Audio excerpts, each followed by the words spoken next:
Welcome to another episode of Progress, Potential, and Possibilities, discussions with fascinating people designing a better tomorrow for all of us. I'm your host, Ira Pastor. Welcome, everybody, again to another episode of our show, bringing you another really awesome guest today involved in creating a better tomorrow. Today, we have the honor of being joined by Michelle Katz, who is Senior Vice President of Nuclear Programs at General Electric Hitachi, located in Wilmington, North Carolina.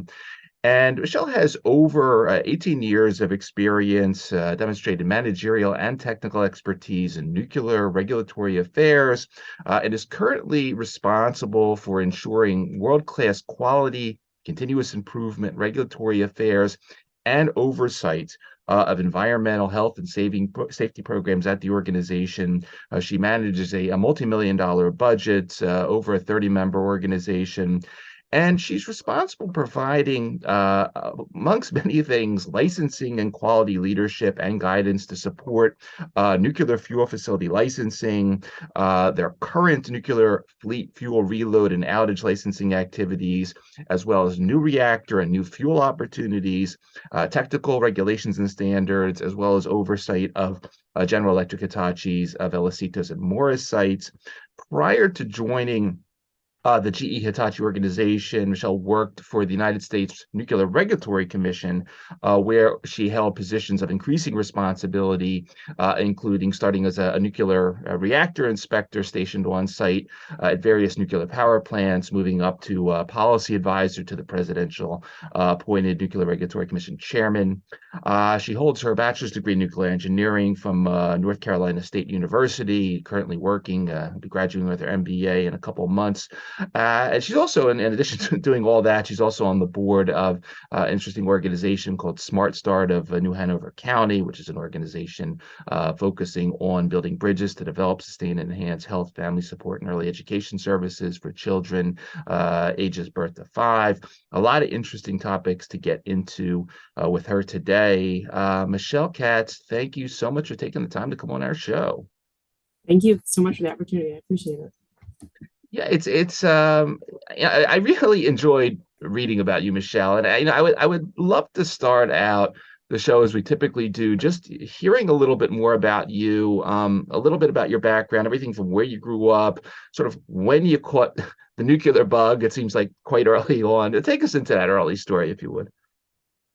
Yes, I actually grew up in Chicago, Illinois, and in 5th grade, I read a book on Marie Curie, her biography. And she was forever my role model after that. It really changed and impacted my life.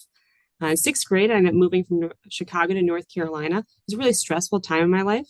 And in 6th grade, I actually got a C in math. And so I thought I was bad at math. What I realized over time is that I learned math differently than how it was taught. And so I had to teach myself math. And then I realized I'm good at math, but just in a different way than I thought. Went to high school, graduated 8th in my class. Was working at the time at a surf shop when I graduated. I didn't know what I wanted to do in life. So I kept working at the surf shop. I didn't go to college right out of high school. I took a year off. And during that time, I was picking up calculus books and I was doing math in my spare time. And I said, you know what?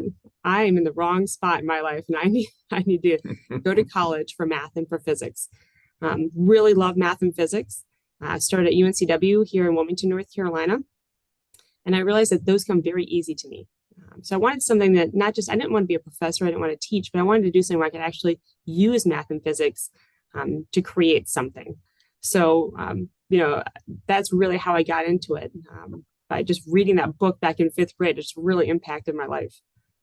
That'll do it. That'll do it. And I could see you on the beach actually reading calculus books too. So that's kind of cool. Yeah, that's it. It's interesting because as I was looking again, sort of at your bio, is you started. I'm sitting here in downtown Philadelphia, and I know you spent a little bit early on in your career at Exelon, located here in the region, and then you headed out. As initially this role as resident inspector per the Nuclear Regulatory Commission at the Palo Verde Nuclear Generating Station, and it's interesting because there was this article that was written in the Arizona Republic about you back in 2008 entitled "Day in the Life of a Nuclear Inspector," and there was that sort of that classic image from every nuclear power movie I've ever watched, going back, I know the China Syndrome back in the 1970s, but there you were with your clipboard, your hard hat, and your flashlight, and they say, "Look, go inspect this facility for the." In the article, you were like looking for leaks in the fuel, the diesel fuel tank, to make sure that didn't break down. Talk a little bit about those early days, if you would, because I can imagine sort of go inspect this nuclear power plant and make sure nothing's going wrong is a tall order. Start off your career with that, but take us through that, if you would. Yeah, so I did start at Exelon in the fuel design group. Graduating from nuclear engineering school, moved to Philadelphia area at first, started in the fuel design group, and then I went to work for the Nuclear Regulatory Commission. And what a satisfying job! You're out there every day making sure that the power plants are operating safely, so that they can provide that clean energy, carbon-free energy for the world. Really important job. But there is a really rigorous training process. There's a two-year training process. You're not just sent out to go inspect these reactors, and there's formal processes and procedures. Sure. But on a day-to-day basis, as a resident inspector, you are going into the plant every day, making sure that it's operating safely, making sure that the plant's following all the many rules and regulations of the Nuclear Regulatory Commission. Right, nuclear is very heavily regulated. There's a lot of rules and regulations that each of the power plants have to follow. So your job there as a resident inspector is to, one, make sure that they're following all those rules and regulations. And then if there's anything that happens, like any sort of issue or event, you're called into the site, and then you relay that information back to the NRC headquarters to escalate any issues that would be needed. So really exciting job. Every day was different. And living in the desert was such a neat change after living in Philadelphia. It was a pretty neat experience. Did you ever find people doing stupid things in the facility? Stop smoking near the reactor. Anything weird like that? No. So nuclear, I think it's just a different animal, right? Nuclear is so heavily regulated, and it's got people that are so trained that you don't have those kind of things, right? This isn't a plant that it's like having the police there all the time, so everybody's always on their best behavior. Yeah.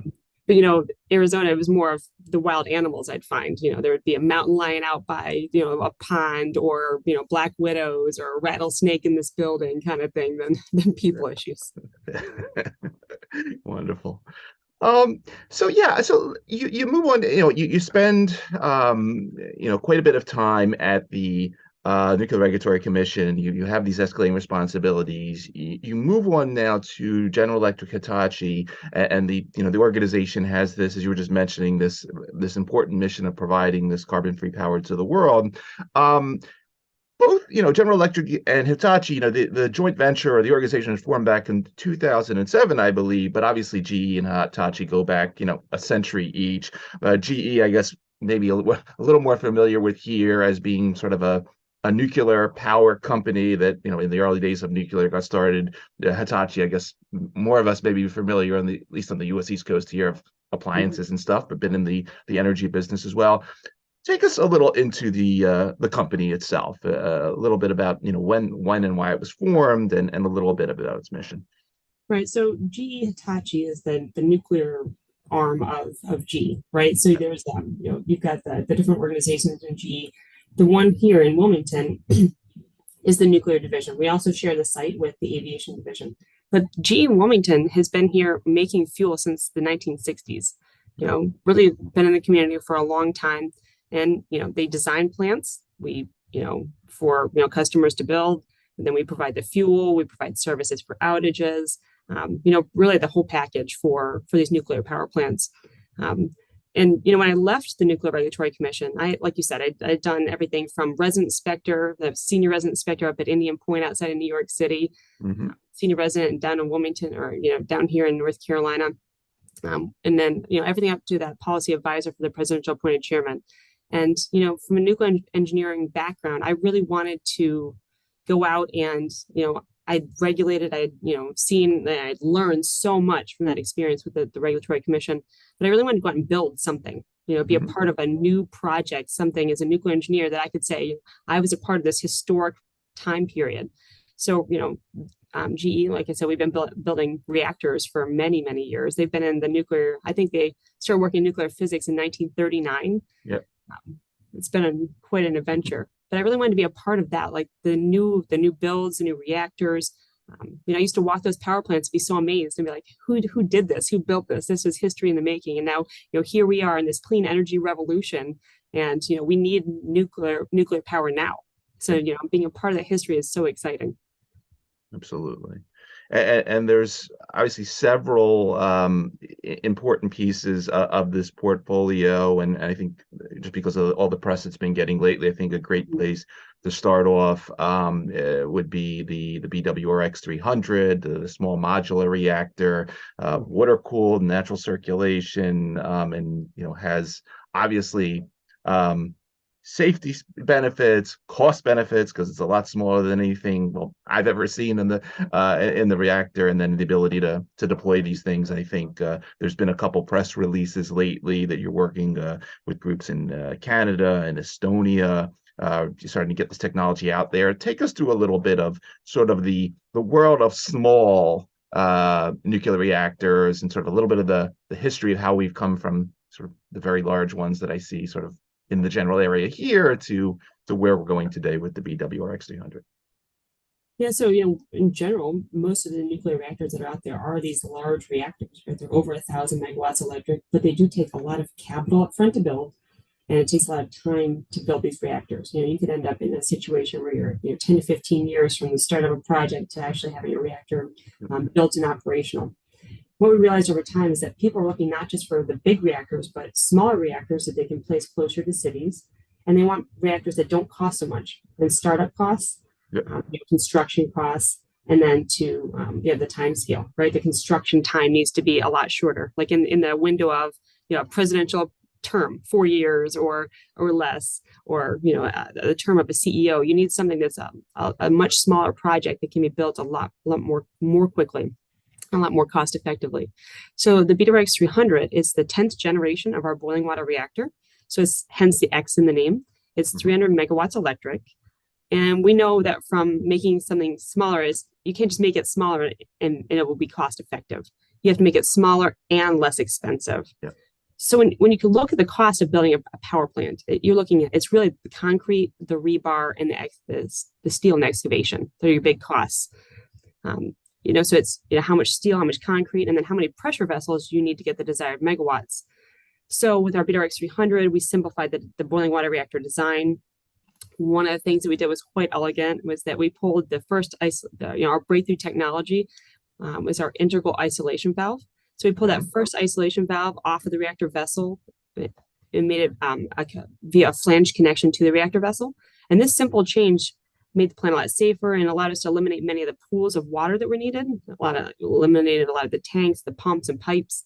I'm a nuclear engineer by background, and I was like, that's a fantastic idea. Why didn't I think of this? But we have it patented. It's been approved by the nuclear regulator. And reducing all this equipment allows a reduction of greater than 50% of the volume, the building volume per megawatt, and greater than 50% less concrete per megawatt than traditional reactors.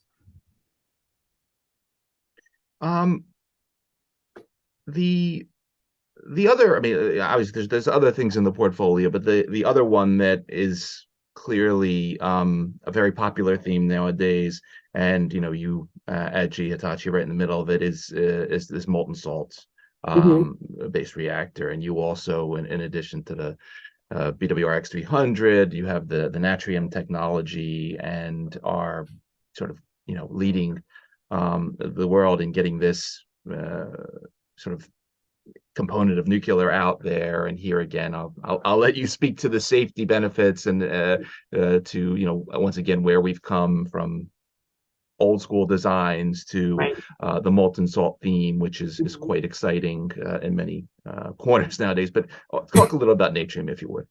Yeah, so the Natrium reactor is a demonstration project currently. It's proposed to be on the site of a retired coal plant in Wyoming. It's a collaboration between TerraPower and GE-Hitachi. We're bringing really the best ideas of each company into one reactor design. So it's a sodium fast reactor, 345 megawatts electric, and it has integrated energy storage and flexible power generation. So what it does is it uses liquid sodium cooled, like I said, it's a liquid sodium cooled fast reactor as a heat source with a metal oxide fuel. Then the heat from the reactor is carried by molten salt from inside the nuclear island to heat storage tanks outside the reactor building. There it's utilized for, you can use it for generating electricity or industrial processes.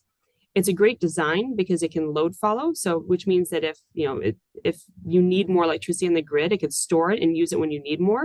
And if you don't need as much electricity, say like when you have renewables, peak wind or peak solar, you can store that energy in those storage tanks and the energy storage solution to peak during when you need it. So it could peak, from that 345 megawatts electric up to around 500 megawatts electric, which can be enough power for around 400,000 houses. So, it's a really exciting process. It is an advanced reactor. So, that the demonstration is looking at being online in the early 2030s. So it's definitely got its benefits for, what it can do compared to, the BWRX 300. So, the difference really in the Natrium reactor and the BWRX 300 is that the BWRX 300 is a near-term deployment. It's not a revolutionary design. It's an evolution, it's just an evolution of our reactors. So it can be, built and operational in a much faster time frame. We were looking at the early, around 2028 for the first one being commercially operational. So the BWRX 300 is pretty exciting because, we are building, we're working with our partner OPG, Ontario Power Generation in Canada, to build the first small modular reactor in North America. This will be the first commercially operational small modular reactor in North America at their Darlington site. Very exciting to be a part of that. Like I said, it's history. And then because of the momentum from having this first build going, we've gotten a lot of other interest from other companies. We're working with TVA in the United States to build at the only site that's permitted in the United States for a nuclear reactor at the Clinch River site for a small modular reactor. Obviously we've got, you see the press releases, we've got, a lot of interest with Poland, Orlen Synthos Green Energy. We're working with them to build, bring reactors to Poland. Recently Estonia, Fermi Energia just made an announcement. They've selected our technology. So, a lot of momentum building around this. And like I said, the BWRX 300 will be our near-term solution for the carbon issues, right? Everybody's looking to decarbonize by 2050. Some areas have carbon goals by 2035. You really need near-term deployment of reactors to meet those carbon goals. And that's where you're going to get the BWRX 300. The advanced reactors, like the Natrium, will come a little bit later, but will also provide really good benefits for energy storage solutions. Excellent. Really excellent. And along the lines, thinking obviously, GE-Hitachi is a multinational company. You're located and headquartered here in the U.S., but you have projects everywhere. I downloaded this really interesting. You were one of the experts. There's talking at this Science and Technology Committee at the House of Commons in the UK recently on delivering nuclear power, and this was back in November 2022. Talk a little bit about, because obviously you've got aside from all the design stuff and engineering, you have this responsibility to educate the governments of the world on sort of where we come from, why we're going in these different directions.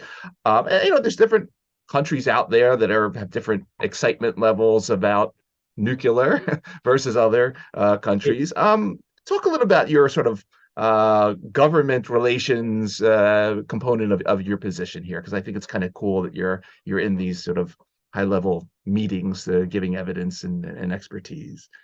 Yeah, I have to say my days are never boring, right? There's always something new and exciting. when you're building these first reactors. So like I said, we're making history building this first reactor. It'll be commercial operational in North America. But my job is really not a U.S. job. It is so much excitement around the world and so many different countries that we're going into. And what's a little bit difficult about my job is that I'm in charge of licensing the reactors around the world. So like I said, there's a lot of rules and regulations from each regulator. Each nuclear regulator at each country is a little bit different. Mm-hmm. Sometimes they have some standards, but a lot of times they regulate in a very different manner. So it's really important that we get our reactor design license to operate in each of the countries we are going into. So for instance, we start in Canada. We're working on the licensing process in the United States. Obviously we work with the customer and the customer does the licensing. But then you go to other countries which are a little bit different. So for instance, the US and Canada have very mature nuclear regulators. Poland, one of the countries we're going into, they've got a nuclear regulator, but they don't have any they don't have any nuclear power plants that produce power. They have a test reactor. Yeah. So, they're coming up to speed on what it's going to take to, license a power reactor. And then you have countries like Estonia that don't have any nuclear power at all yet. So they're going to work on standing up a regulatory body to be able to approve a license for a reactor. So you have different levels of interactions in every country you go into. So for instance, the UK, there's a lot of nuclear already in the UK. But when I was asked to speak in front of Parliament, it was to talk about where they could streamline their pre-licensing activities. And pre-licensing really is a lot of the work you do up front to reduce regulatory uncertainty when a license is submitted. So, for instance, in the UK, we've put in an entry application that says that we are going to enter the pre-licensing process in the UK, the generic design assessment, the GDA. And we've done that in different countries, right? Canada, we entered their pre-licensing process. The US, we've done the same thing. So every country is, they all have these net zero carbon goals, right? By 2050, 2035. And they realize that nuclear is going to have to be a part of the mix to get there.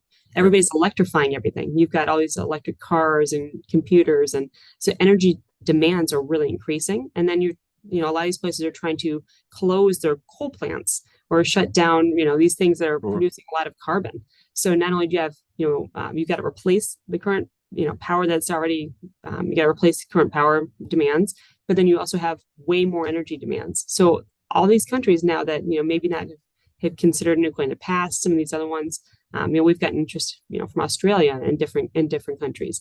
They realize that nuclear is going to have to be a part of the mix. Obviously you need the renewables, you need the wind, you need the solar, but you also need that reliable baseload power, such as nuclear, to get there.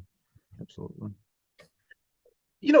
Before you mentioned, one of the collaborations you had with the, I think it was the Terra Power Company, and it was just, I got thinking because I come out of the pharmaceutical industry, and we also have a lot of regulations and very long timelines for our products to get to market. But the industry, over time has, shifted a lot towards the small biotech innovators, where big pharma does a lot more marketing and sort of the later development and relies on sort of the biotech for the early stage stuff.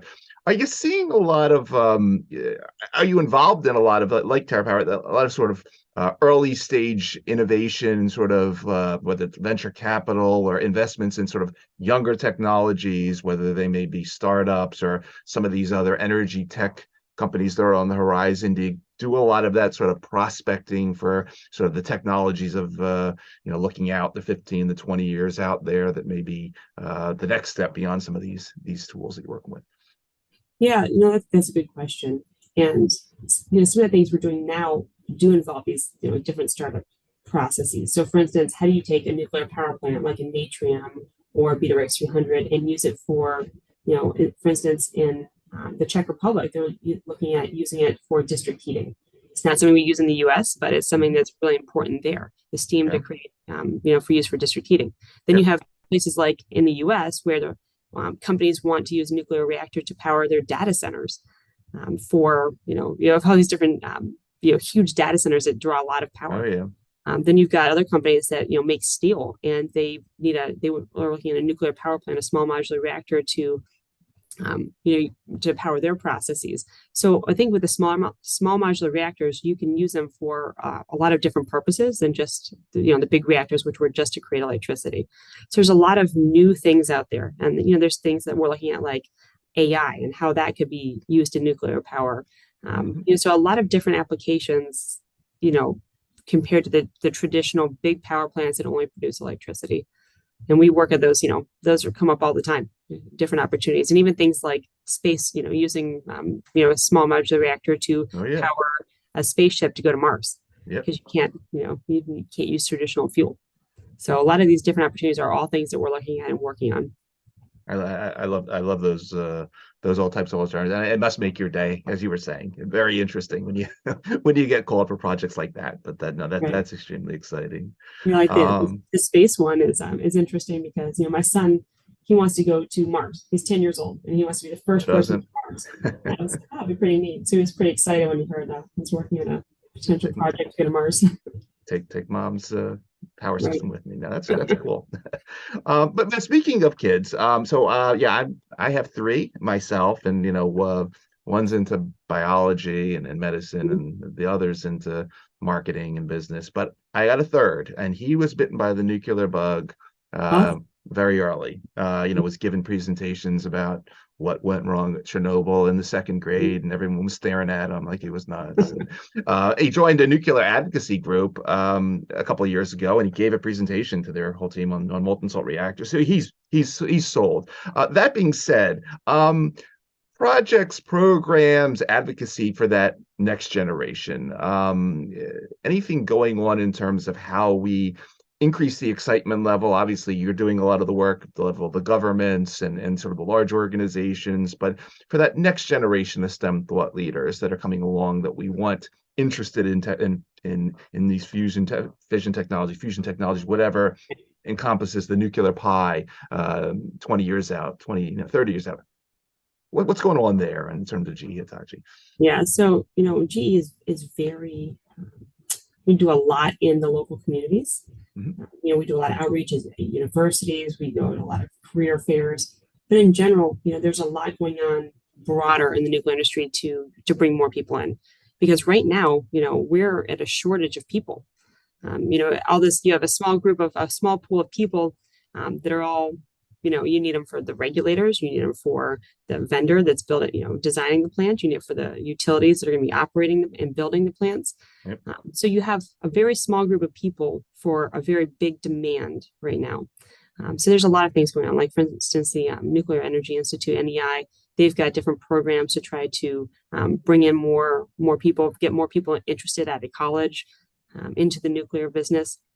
I mean, if you think about it, let me give you an example. So BWRX 300, if we need to meet the net zero carbon goals by 2050, if you say that nuclear will make up 25% of that, so that means we would need to add about 1,000 gigawatts of electricity to the grid by 2050. If you only did BWRX 300s, which is, obviously there will be other things, but if you only did that, you're looking at building over 3,333 or something like that, BWRX 300s over the next, around the world over the next, 20 years. That's 166 a year.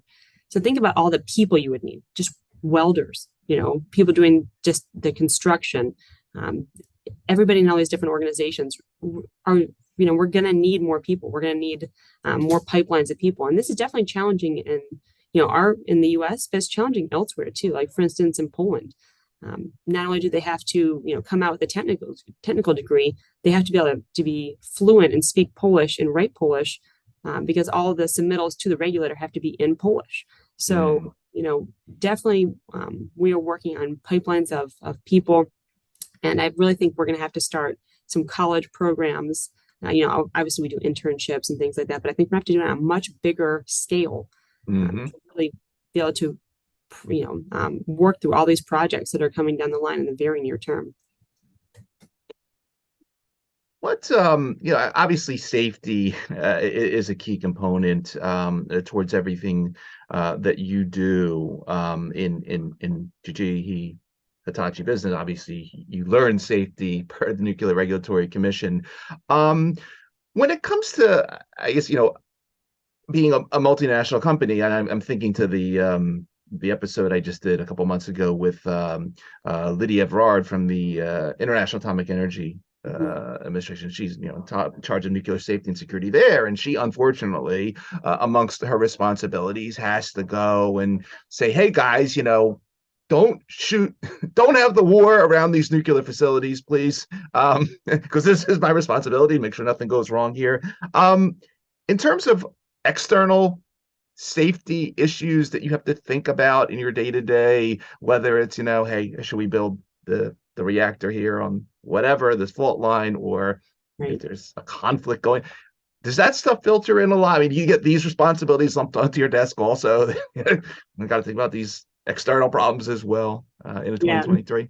So the reactors that are being designed now, for instance, the BWRX 300, it really incorporates security by design a lot more. So a lot of it is underground. Got it. And in ways that it's more of a, you could have the reactor, an issue could happen and you wouldn't need any operator to do any actions for 7 days. So you have 7 days before any actions would be needed.